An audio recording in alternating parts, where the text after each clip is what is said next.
Good evening, and welcome.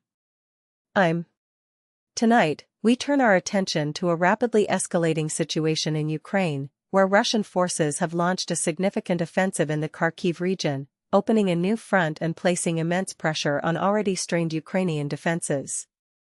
This marks a critical turning point in the conflict, forcing a reassessment of strategic priorities and raising concerns about Ukraine's ability to hold the line. The offensive began on May 10 with intense shelling and ground assaults targeting towns and villages along the border northeast of Kharkiv, Ukraine's second-largest city.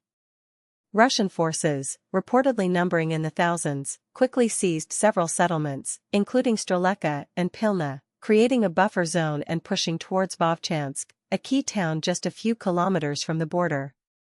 This swift advance caught many by surprise, despite earlier warnings from Ukrainian and Western intelligence agencies indicating a potential buildup of Russian troops in the area. The Kharkiv region had been relatively stable for months, following Ukraine's successful counter-offensive in late 2022. However, Russia appears to have exploited vulnerabilities in Ukraine's fortifications and troop deployments, which were already stretched thin across the extensive front lines in the east and south. Ukrainian officials have acknowledged the challenging situation, citing the intensity of the Russian artillery barrage and the need to redeploy reinforcements to the Kharkiv sector.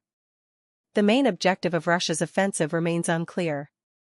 Some analysts believe it's aimed at creating a larger buffer zone to protect Belgorod from Ukrainian shelling, while others suggest it's a broader attempt to divert Ukrainian forces away from the Donbas region, where Russia has been slowly gaining ground.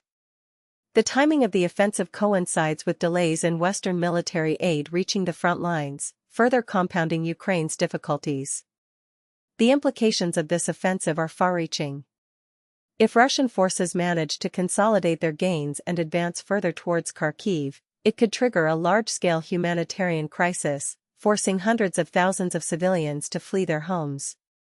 It would also put immense pressure on Ukraine's military resources, potentially requiring them to divert troops and equipment from other critical areas. According to Dr. Anya Kovacs, a military analyst at the Institute for Strategic Studies, the Kharkiv offensive is a calculated risk by Russia. They're testing Ukraine's resilience and exploiting vulnerabilities created by delayed Western aid. The next few weeks will be crucial in determining the outcome. The offensive has already prompted renewed calls for faster and more robust military assistance to Ukraine from its allies.